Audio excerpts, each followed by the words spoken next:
Em nome do Pai, do Filho e do Espírito Santo. Amém. Nós os adoramos, Santíssimo Senhor Jesus Cristo, presente aqui em todas as vossas igrejas que estão reunidas no mundo inteiro, e vos bendizemos, porque pela vossa Santa Cruz remistes o mundo. Em nome do Pai, do Filho e do Espírito Santo. Amém. Olá, queridos irmãos e irmãs. Nós hoje vamos falar acerca dos graus de oração, não abandonando o que nos propusemos fazer. Vamos voltar a falar da vida dos santos contemplativos em outros podcasts, mas vamos tratar também acerca de alguns temas importantes da vida interior que se fazem necessários neste período da Quaresma, tendo em vista que nós, de um lado, estamos falando da penitência, dos sacrifícios, de outro lado, nós temos que também explicitar o que é oração. Justamente estas são as vias apresentadas ao longo da história da Igreja, pelos místicos, pelos doutores, a ascese e a mística, a união da alma com Deus. Propriamente, quando falamos da oração, nós estamos falando da mística, da união da alma que é elevada pela graça. Mas claramente nós nunca separamos a oração da ascese, pois existe também um combate espiritual quando se trata de rezar. É preciso fazer renúncias, por exemplo, para iniciar a oração. E tantas vezes na vida dos cristãos a oração é comprometida justamente pela dificuldade de renunciar às atividades cotidianas e enxergar um valor, um benefício na própria oração, pois os benefícios da oração são invisíveis aos olhos. Se percebe com sentidos com o passar do tempo, né? Quando percebemos em que determinada alma cresce na perfeição. Se começássemos a rezar, se nos entregássemos verdadeiramente com atenção na oração, com o passar do tempo, sem dúvida que chegaríamos à santidade. Não é uma utopia.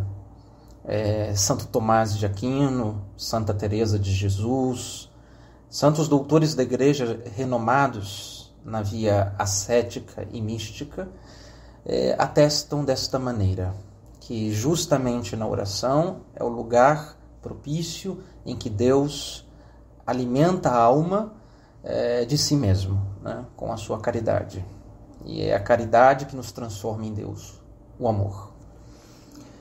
Bom, nós vamos falar acerca dos graus da oração.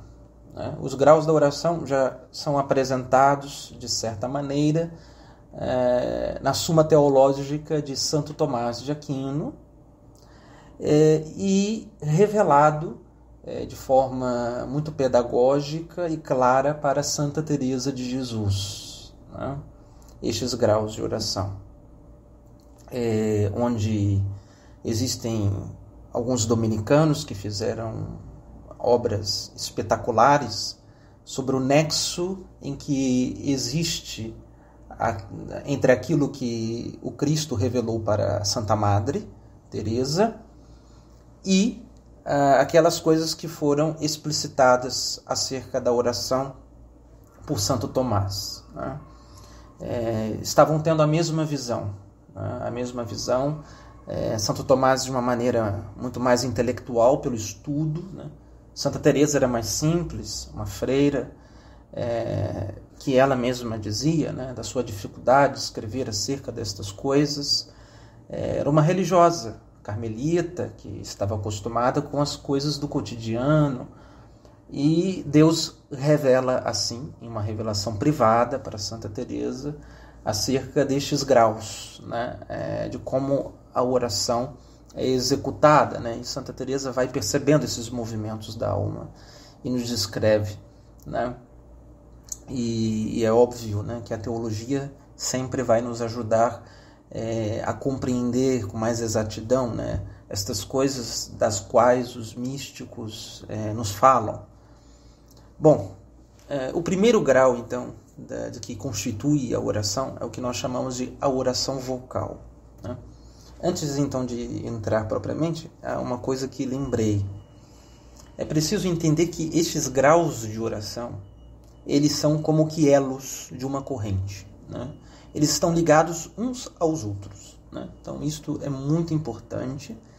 A oração vocal não subsiste sem a oração mental, né? Então, ela exige, a causa de sua existência tem como finalidade, né, a oração mental. A oração mental, a oração dos afetos, afetiva, que nós vamos ver depois, e depois a oração de simplicidade, né? Então, uma levando para outra, né? Esse é o objetivo, né? Por isso mesmo nós estamos falando que são graus, né? Crescemos numa e logo, né, vamos percebendo os efeitos, né? O efeito de que quem faz uma oração vocal logo perceberá a facilidade que depois terá de fazer meditação, oração mental, né? E assim por diante. Isto é bom falar, né, de início, para que entendamos tudo isto num conjunto, né? Então, ou seja, é a própria operação da fé na alma que nos eleva cada vez mais à posse de Deus, que é a caridade que reside na vontade, né? Então, esse primeiro grau de oração, ele está ao alcance de todos, né? E definindo o que seria, portanto, a oração vocal, ela é aquela que se manifesta com as palavras de nossa linguagem articulada, né? Então, a oração vocal é quando nós articulamos, né, estas palavras, né, no que diz respeito a algum texto ao qual nós estamos, assim, utilizando destes para falar a Deus, né? Como é o caso dos discípulos, né? Então, o Pai Nosso, né? Quando Jesus ensina a oração do Pai Nosso, ali se tratava de uma oração vocal, né? Porque existem outras formas, né? Quando nós percebemos a oração de simplicidade, por exemplo, não que nós abandonemos, né? A oração vocal, ela nos acompanhará sempre, mas existem outras formas de rezar. Jesus ensinou a oração vocal para os apóstolos, né? Então, aquelas eram palavras, né? Era um tipo de linguagem articulada, né? Um texto corrido que Jesus oferece aos apóstolos, né? E que neste texto você tem ali as principais petições que um cristão deve fazer ao Pai, né? Então, São Cipriano chega a dizer que no Pai Nosso existe todo o resumo da vida interior, né? Tudo que a alma precisa para se santificar está no Pai Nosso, né? Incrível. É como se fosse um livro, né? É uma frase, né? Ali você tem uma frase constituída, mas com um manancial, né? Uma fonte inesgotável, né? De vida. Então isso é uma coisa de impressionar. Então nós vamos pegar o auxílio da Suma Teológica, onde São Tomás vai dizer sobre a necessidade, né, e a conveniência da oração vocal, né? Ele se pergunta se a oração deve ser vocal, né? E ele diz que a oração pública feita pelos ministros da igreja diante do povo cristão, que deve participar dela, né, deve ser a oração vocal, né? Então a oração vocal, nós aqui entendemos a oração pública ou litúrgica, né? O que isto então significa, não? Isso significa que oração pública, né, é justamente esta oração que nós fazemos em comunhão com toda a igreja, né? Então, o exemplo, a liturgia das horas, né? É uma oração em que toda a igreja, em um só coro, né, utiliza daquele texto para, assim, louvar, engrandecer a Deus.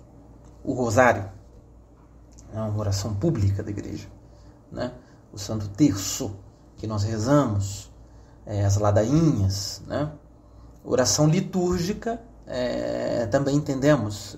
A liturgia, porém, é mais própria, né, do sacerdote, né, do ministro. Então, por isso falamos pública ou litúrgica, né? Não que os fiéis não rezem com o ministro que oferece o sacrifício, né? Mas aqui tratamos acerca de que é preciso entender que quando rezamos a oração do Santo Terço, nós estamos rezando uma oração pública, né, da Santa Igreja, né? A própria liturgia, as próprias livros devocionais que foram aprovados, né, pela Igreja, essas são orações públicas, né? Portanto, nós nos santificamos, obviamente, com essas orações públicas ou litúrgicas, né? A oração litúrgica, ela ocupa um lugar especialíssimo na tradição católica, né? Como é o caso da liturgia das horas, né? Ela é um manancial de graças oferecido por Deus a nós. Os padres estão todos obrigados, por voto, né, como os religiosos, a rezar o ofício, né, todo o ofício da liturgia. Os fiéis leigos são convidados pela Igreja a experimentar, né? O Concílio Vaticano II, quando o Papa Paulo VI, né, a Sacrosanto Concilium, trata acerca da liturgia das horas, também vai mencionar, né, que esta forma de oração poderá ajudar bastante os fiéis no seu processo de santificação, né? Lembrando que essa estrutura da própria liturgia das horas, ela já é encontrada no próprio Antigo Testamento e no Novo, né?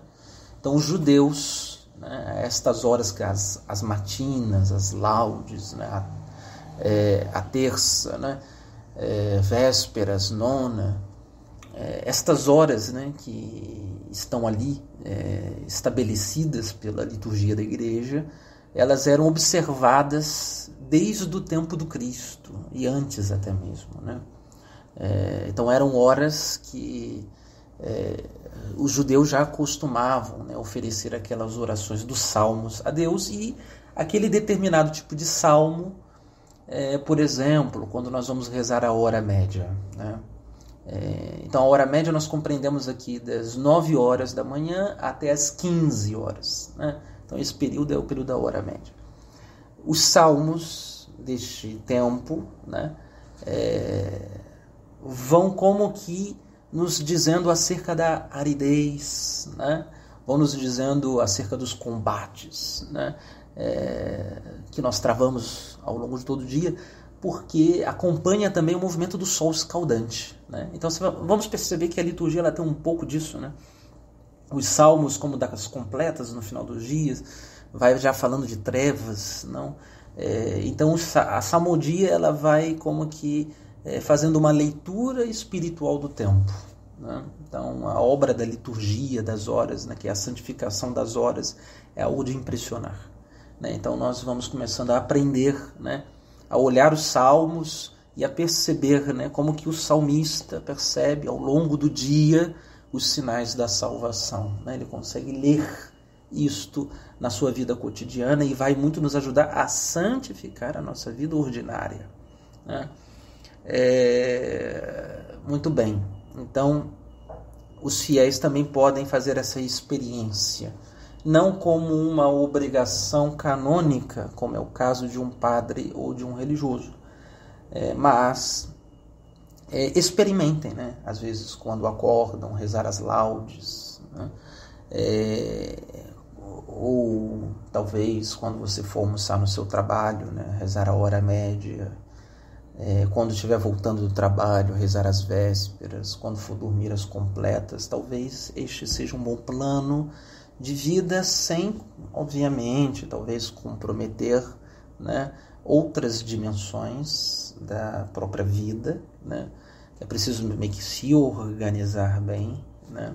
Também não adianta colocarmos um número de oração na nossa vida diária sem que nós façamos de maneira frutuosa, que é o que nós vamos tratar na oração vocal, né? Então, a intenção de fazer orações vocais é justamente o zelo que tem Cristo, né, quando ensina o Pai Nosso para os apóstolos, para que rezem bem, que rezem frutuosamente, né? Eram homens rudes, como nós, né? E o Cristo faz uma oração simples, aparentemente, né? Qualquer criança consegue memorizar o Pai Nosso, mas que com o passar do tempo vamos percebendo tesouros que antes, né, por causa de nossa simplicidade, por causa da nossa pouca instrução na fé, não tínhamos tanto conhecimento acerca do que aquilo ao qual falávamos com Deus, né? Então, por isso que a oração vocal, ela logo terá de nos levar para a meditação, né, para a oração mental. Muito bem, né? Então, acontece que os fiéis podem usufruir destas formas de rezar, né? O Concílio Vaticano II facilitou pelo fato de que traduziu, né? Então, antigamente a liturgia das horas encontrava-se apenas em latim, hoje nós temos em português, na língua vernácula, né? Foram feitas para serem cantadas, né, os salmos, a salmodia. Então, quem fizer pode talvez começar simplesmente cantando em tom reto, né? O que seria esse tom reto? O tom reto seria aquela forma em que muitos mosteiros o fazem, não? No tempo comum, né, não em tempos de solenidade.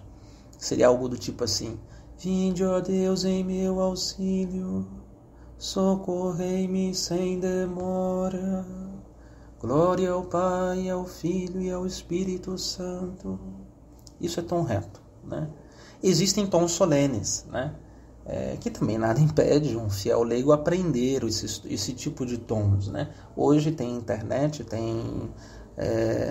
existem monges como o Mosteiro da Ressurreição, que gravou os salmos da Liturgia das Horas em português, né?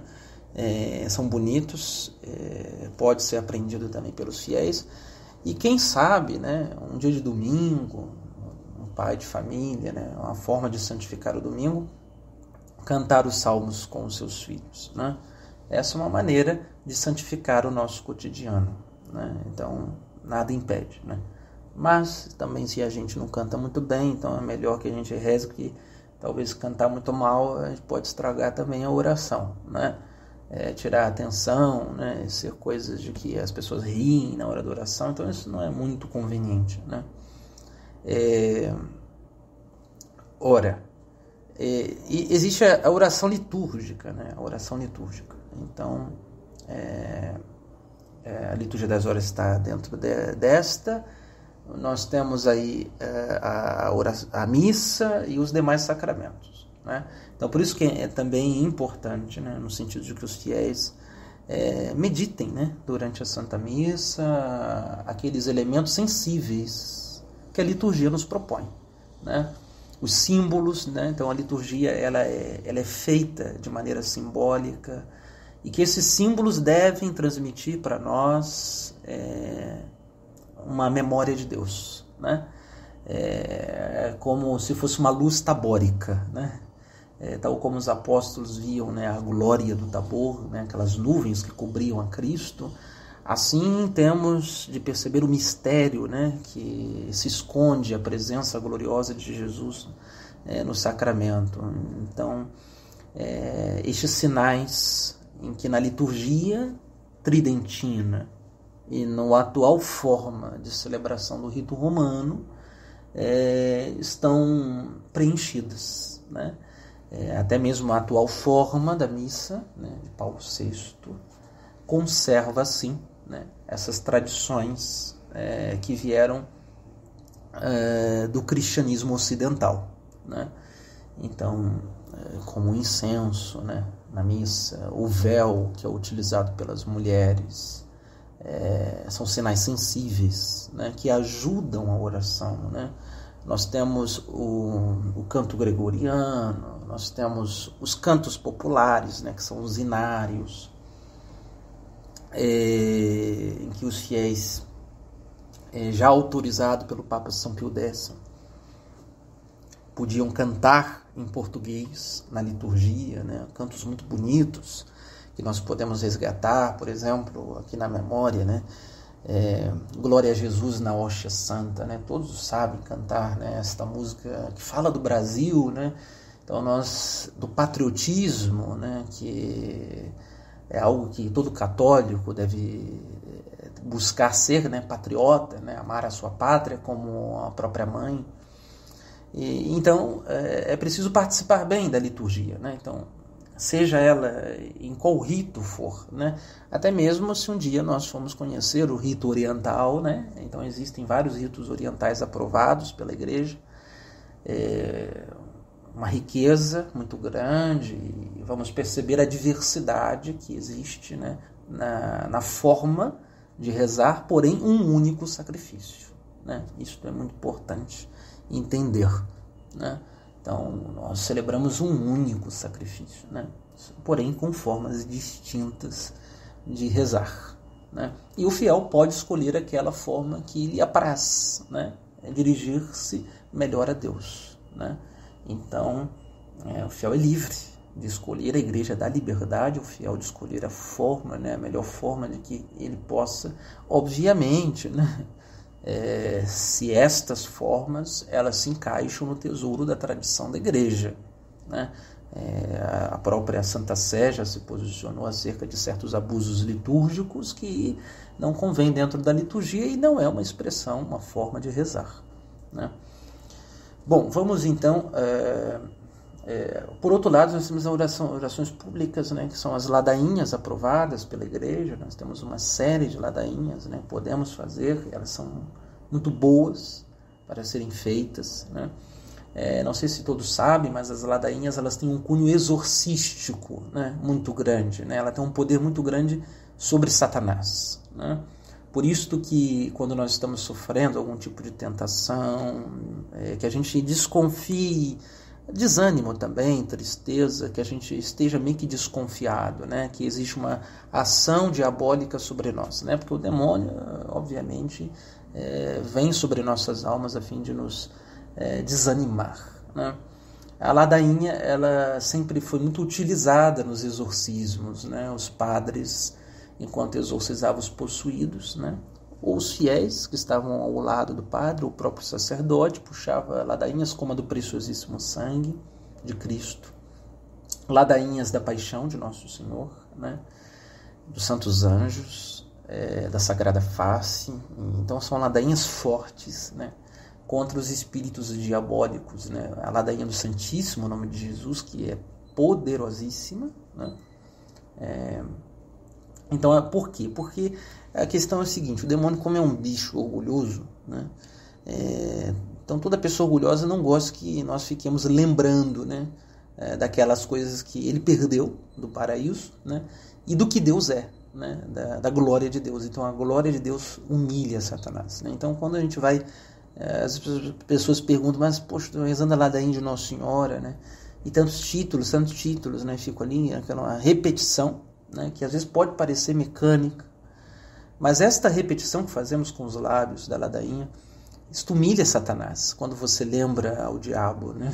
Que Nossa Senhora é imaculada, de que ela é a rainha da paz, rainha dos mártires.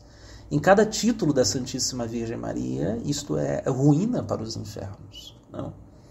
Então elas têm um poder muito grande acerca desses espíritos diabólicos que externamente tentam fazer a alma sucumbir, né? Claramente que temos de aprender a fazer as nossas orações com mais calma, não? Às vezes fazemos com muita correria e a frutuosidade da oração se perde.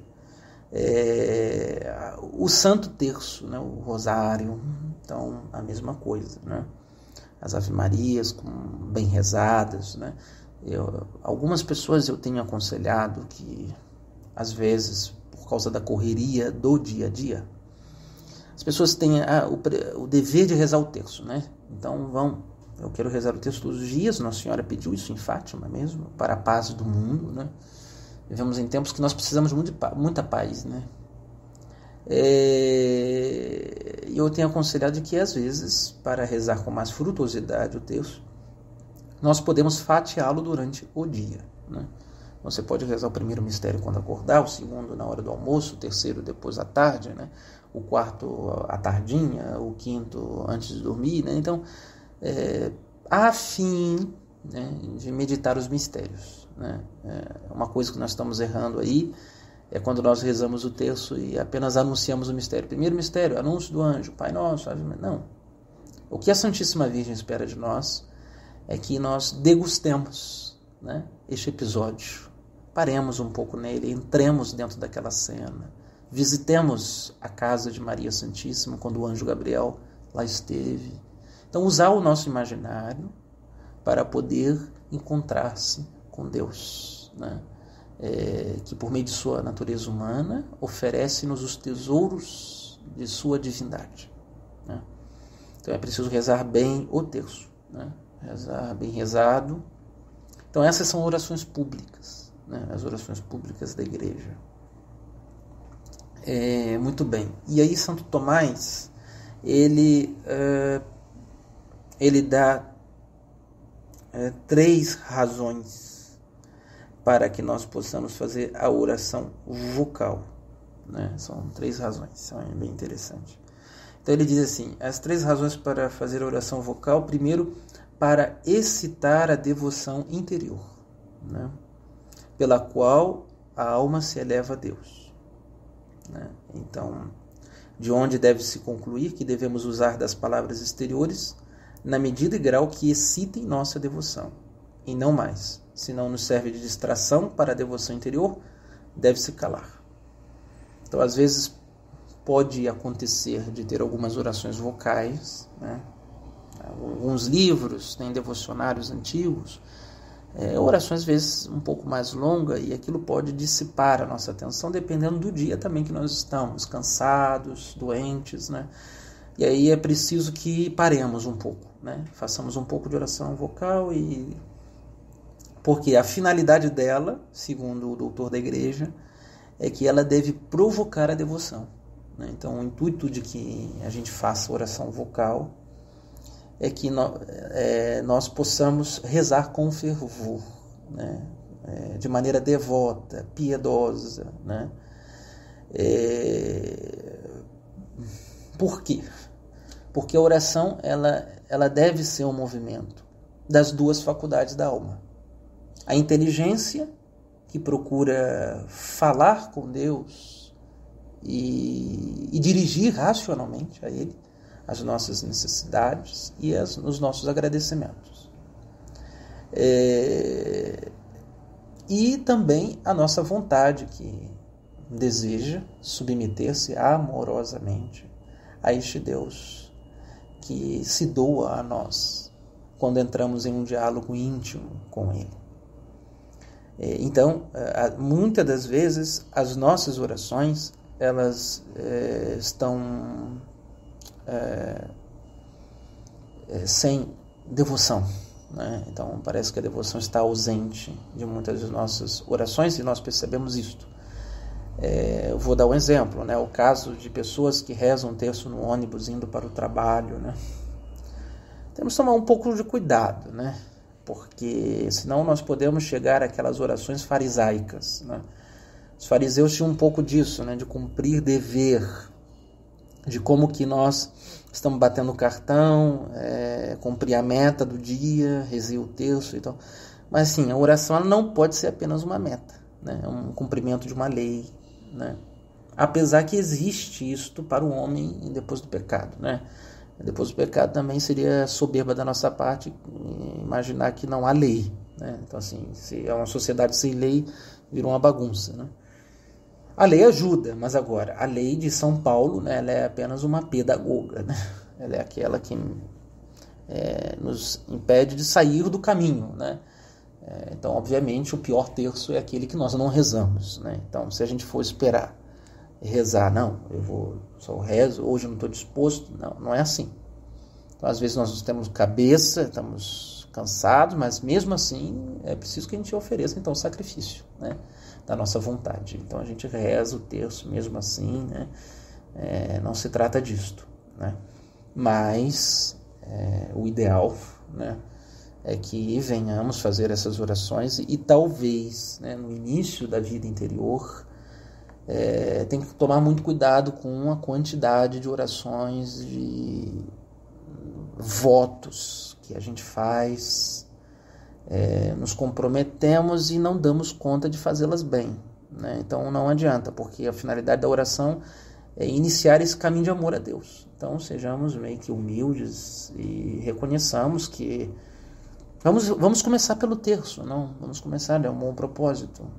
Se fatiarmos o terço durante todo o dia, em cada mistério prolongar um pouco mais a meditação, entrar na vida de Cristo, né? Saborear aqueles episódios, né, de nossa própria salvação, que Ele quis mostrar a nós, né, amorosamente como estava nos salvando. Então, a oração vocal, em primeiro lugar, ela serve para excitar a devoção interior, né? E aí, queridos, acontece o seguinte, que a oração vocal, ela vai aumentar a nossa atenção, né? Então, a qualidade das nossas orações são comprometidas pela falta de atenção que temos enquanto rezamos, né?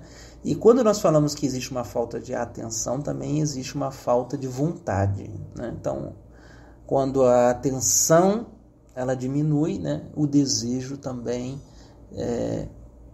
enfraquece, né? Nós percebemos que uma pessoa está muito desejosa de conversar com uma outra, né, pela atenção que ela dá a outra pessoa, né? Assim nas relações humanas.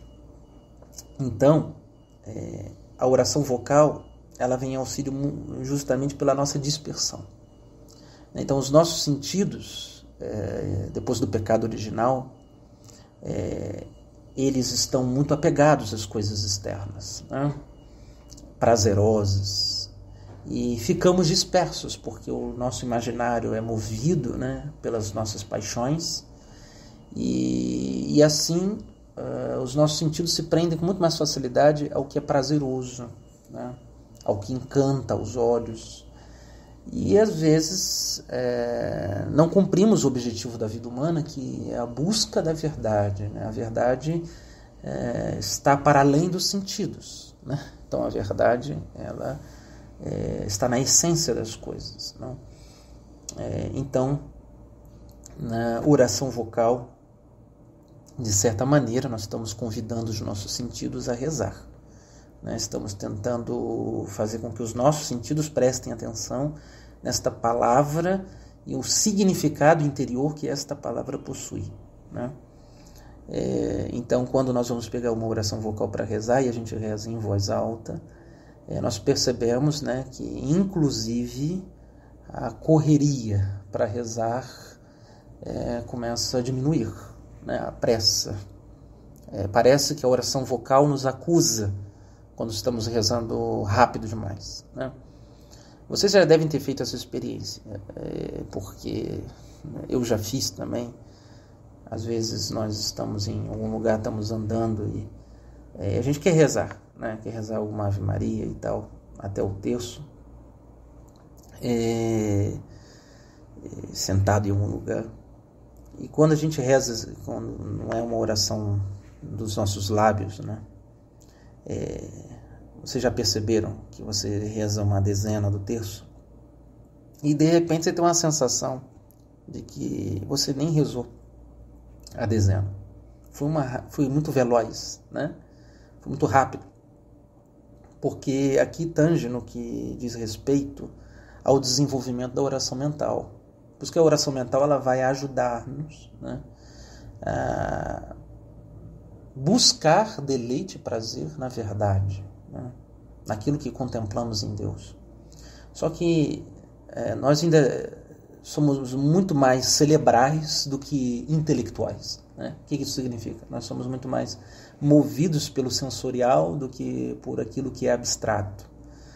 E isso significa que somos dispersos e essa dispersão, quando a gente tenta fazer uma oração mental ali, Ave Maria mentalmente, né, parece que nos vem a sensação de que não estamos rezando bem e de que passaram despercebidas as Ave-Marias, né? Então a oração vocal, para quem está iniciando, ela é fundamental,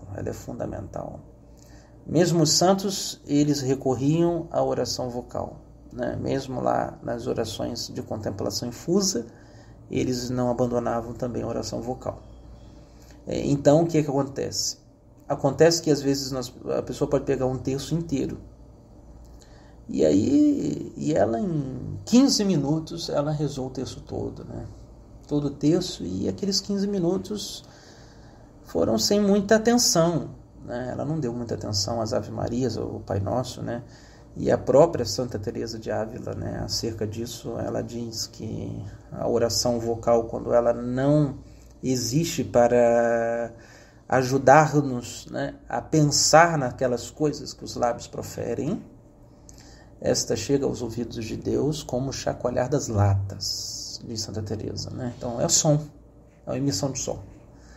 Agride até os ouvidos de Deus, né, esses louvores, né, porque é apenas o ecoar de um som, porque a atenção não está ali, né? Infelizmente. Só existe o aspecto material da oração, né? Que são as palavras. Mas o aspecto santificador da oração não são as palavras, né?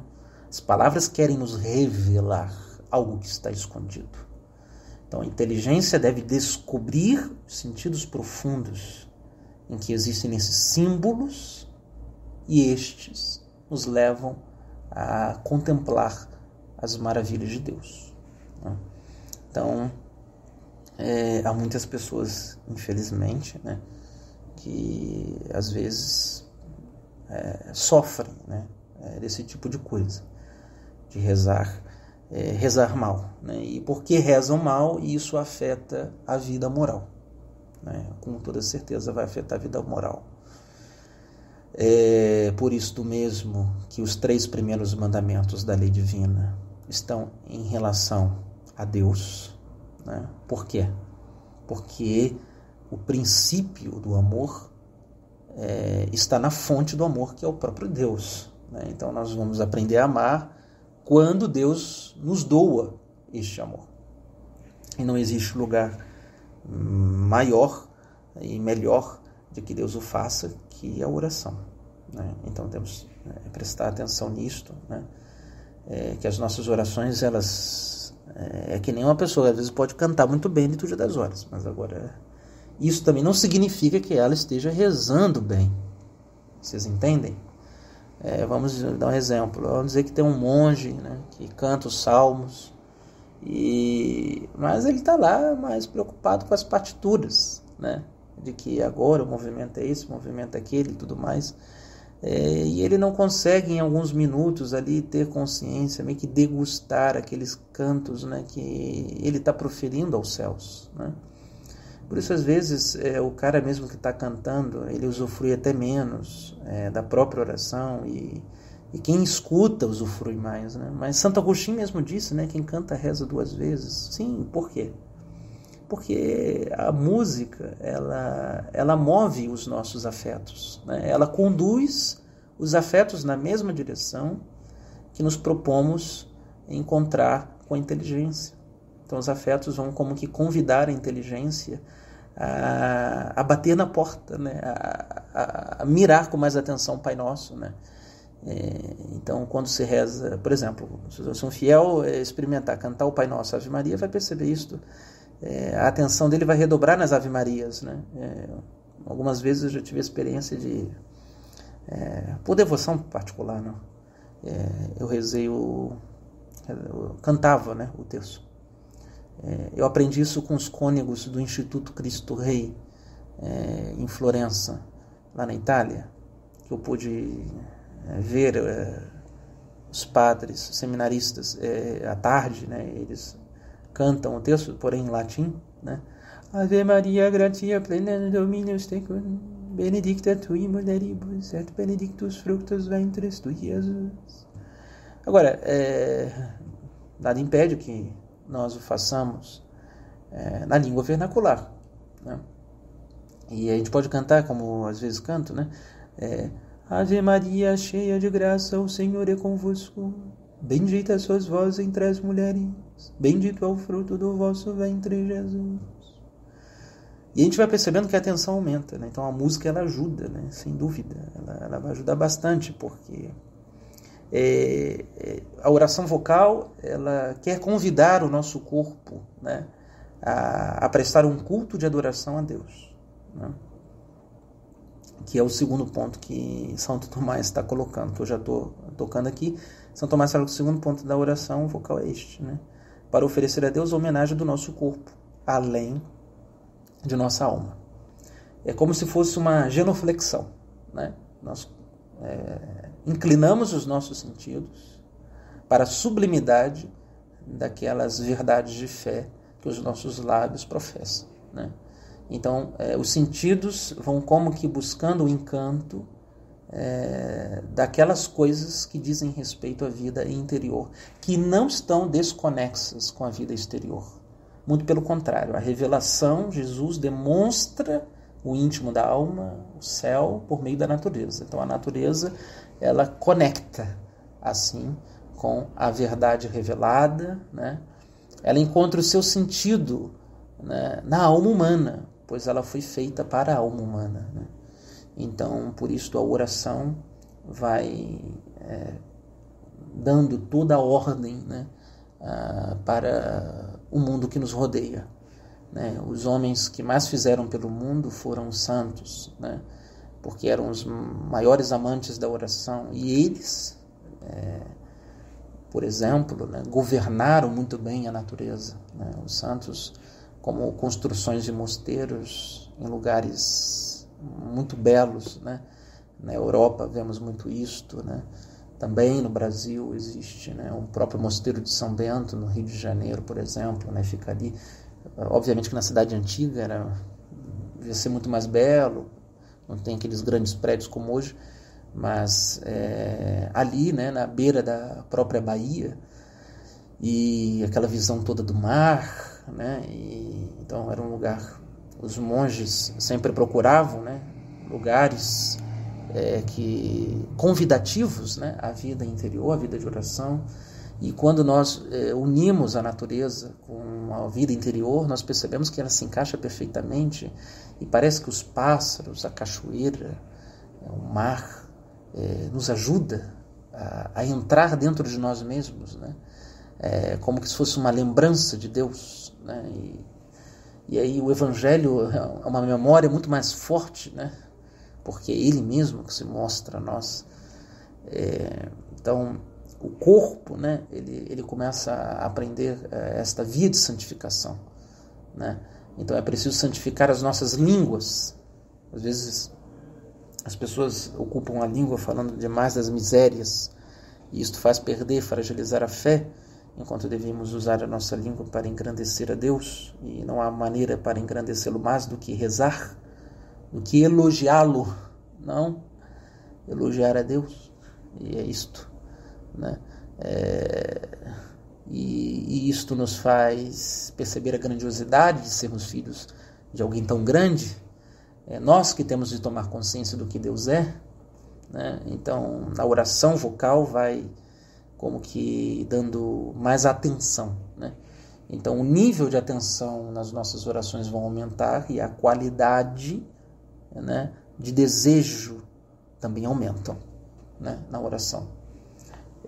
Uma dica que o padre oferece a vocês é que façam um retiro, né? Não existe um lugar melhor para que a gente experimente estas coisas que em um retiro à parte, né? Esse é o conselho que eu talvez ofereceria a vocês, né? Porque assim, a percepção vai ser maior em um lugar, em uma casa de retiros, né? Sugestões, né? Eu vou dar algumas aqui, né, de lugares que eu já fiz, e eu digo que é muito bom fazer. Por exemplo, a Obra dos Santos Anjos, né? A Obra dos Santos Anjos em Anápolis e em Guaratinguetá. São as duas casas dos mosteiros, né?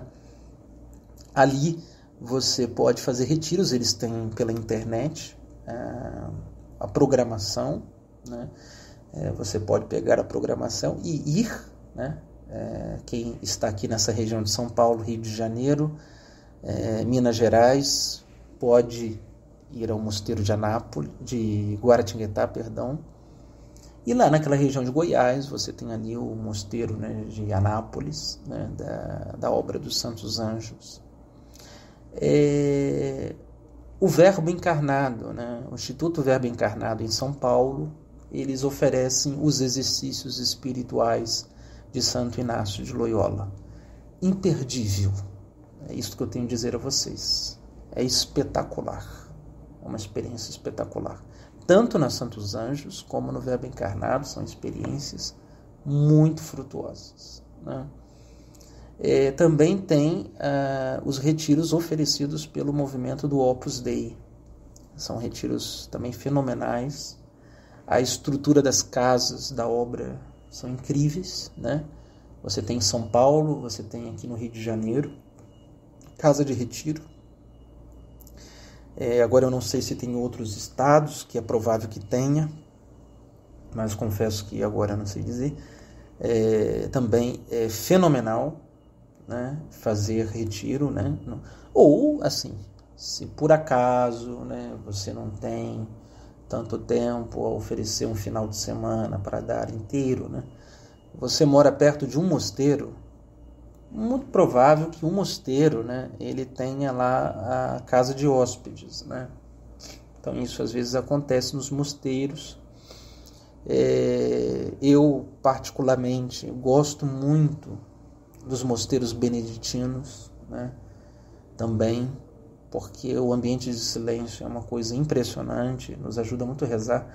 Eu gosto muito das irmãs de Campos do Jordão, né, ali, ficar hospedado ali, rezando em silêncio, né? Aqui o Mosteiro de São Bento do Rio de Janeiro também é muito bom, a Casa Emaús, em que as pessoas podem, né, ficar ali, né? E essa oração íntima, né, você desenvolve, né, a oração interior, você respira novos ares, não? Então é muito importante.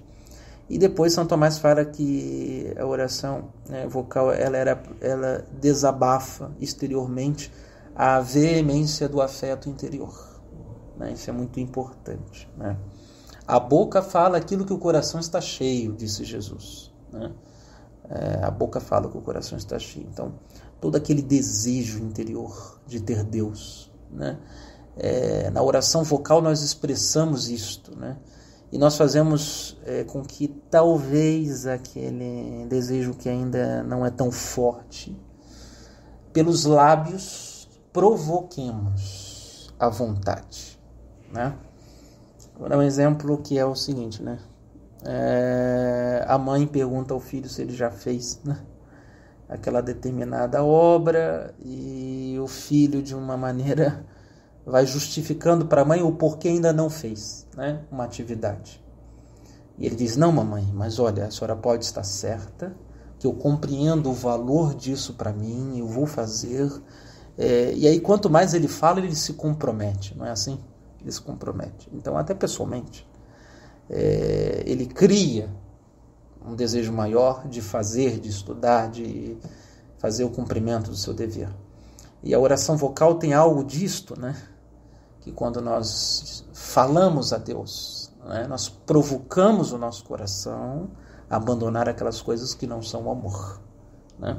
Que ofendem a nosso Senhor. E às vezes na oração vocal vem-nos isto, não? De que quando está distante ainda as palavras das atitudes, né? Mas quem é que vai aproximar as palavras dos nossos hábitos, senão o Espírito Santo, né? Víamos isto na vida dos apóstolos, né? Quando o Espírito Santo entrou em Pentecostes na alma dos discípulos, estes que antes, como Pedro disse: mestre, eu irei morrer por ti. É comum de quem está na via purgativa ser desta maneira, né? A gente fala muito de fidelidade, mas ser fiel no dia a dia, nós sabemos bem que é a cruz, né? E materialmente dizendo, né? Ou seja, a nossa natureza animalesca, foge do sofrimento. E aí, no dia a dia, nós contemplamos a apostasia, que é o próprio pecado. A apostasia silenciosa. Não é aquela apostasia que nós falamos que não cremos em Deus, não queremos Deus. Não. Até mesmo podemos até cantar aquela bela música, né? Queremos Deus, homens ingratos. Né? Bela, né? Provoca a colocar-nos do lado oposto dos ingratos, né? Então, nós queremos Deus, de fato, né? Pois somos gratos ao que Ele fez por nós, né? Nota-se, então, a singular importância desta doutrina, né? A oração vocal, ela é de tal maneira, depende e se subordina à oração mental, né? Que privadamente, unicamente para excitar ou liberar aquela, tem razão de ser. É certo que com ela nós oferecemos também homenagem corporal à divindade. Porém, desligada da mental, deixa de ser realmente oração, para converter-se em um ato puramente mecânico e sem vida. Voltaremos a isto, né? Com toda certeza, mais adiante. Então, precisamos, queridos irmãos e irmãs, crescer bastante na nossa oração vocal nesta quaresma, né? Um retiro, né? Estamos em retiro na quaresma. Estamos aqui em retiro, né? O padre está se propondo ao Senhor, estamos falando de tantas coisas, né? E aqui eu estou propondo a vocês. E o padre termina esta colocação, que assim falamos, falando sobre São Francisco de Assis, e diz que São Francisco, quando rezava o Pai Nosso, chegava, às vezes durava um dia inteiro ou até uma semana para rezar esta oração vocal. Agora podemos perceber a distância entre nós e São Francisco, né? Tá bom, compreendemos que um leigo não tem a disponibilidade de tempo que São Francisco tinha para Deus. Tem os seus ofícios. Mas quando nós olhamos a generosidade desses santos, eles estão como que nos lembrando de que a pressa é inimiga da perfeição, como diz o ditado, né? As coisas mesmo que fazemos apressadamente no dia a dia, elas não saem com tanto primor. Agora, até mesmo no Brasil, nós estamos perdendo muito isso por causa de uma mentalidade americanizada, não? Um pouco liberal, de que esta cultura artesanal, né, que ainda é muito comum se verificar no Oriente, se verificar na Europa, por exemplo, né? Estamos perdendo, né? E obviamente que o que é artesanal, né, é mais doloroso, é mais demorado, mas é mais prazeroso, é mais belo, né? Então, por isso, a nossa oração vocal, ela tem que ser mais artesanal. É como se fosse uma costura, um tear. Aquelas ave-marias do nosso terço, elas têm que ir na mesma velocidade do tear, né? Como se estivéssemos bordando as glórias de Maria. Pois a cada vez que repetimos que ela é cheia de graça, de que ela é a mais bendita de todas as mulheres e que o fruto do seu ventre é preciosíssimo, estas verdades, elas têm que ser bordadas a fio de ouro, né? Porque fala de nós, né? Fala de nós também.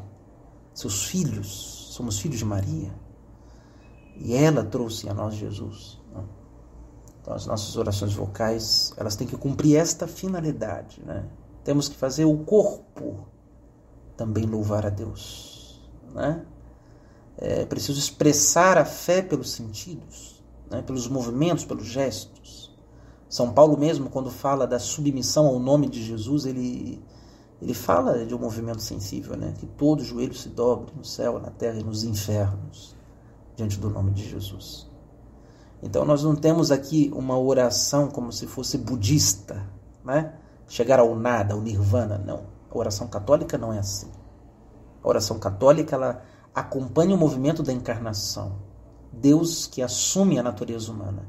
E se ele assume a natureza humana, portanto, agora humanamente nós nos santificamos pela fala, pelo falar, pelo olhar, pelo ver, pelo sentir o cheiro, no incenso da liturgia que entra os nossos sentidos e naquele incenso abençoado, porque o padre abençoa antes de incensar o altar. Então é um sacramental, e aquele sacramental se torna o próprio perfume de Cristo, por causa da bênção. Cristo, sentimos o perfume de Deus. Que lindo a liturgia, que é propriamente o início da nossa oração vocal. Tanto um padre que celebra a missa deve rezar bem a liturgia eucarística. Não dizer apressadamente as palavras do missal, degustá-las. São José Maria Escrivá dizia aos fiéis e padres, né? Aqueles que reclamam que a missa é longa é porque o amor é curto. Para que a pressa? Se nós estamos ardentemente desejosos de estar com Ele. Ele que é o próprio amor. E devemos amá-lo com mais desejo e paixão do que a uma esposa. Então que a oração vocal muito nos ajude a concentrar-se mais, a não ficarmos dispersos. Porque a qualidade de nossas orações no início da vida interior vai mal, porque nós ainda não estamos acostumados a exercitar a nossa mente, a meditar, a usar o imaginário para se alimentar destes símbolos que as Escrituras, que a vida dos santos, das visões nos oferecem. Então, somos ainda um pouco brutos e vamos precisar desse auxílio que é a oração vocal, para que a nossa mente possa se concentrar naquilo que os lábios proferem, né? E que o coração concorde com aquilo que falamos. Ficou um pouco extenso, mas espero que tenha ajudado aos senhores. Ave Maria, cheia de graça, o Senhor é convosco. Bendita sois vós entre as mulheres, bendito é o fruto do vosso ventre, Jesus. Santa Maria, Mãe de Deus, rogai por nós, pecadores, agora e na hora de nossa morte. Amém. Ó Maria, concebida sem pecado, rogai por nós que recorremos a vós. Em nome do Pai, do Filho e do Espírito Santo. Amém.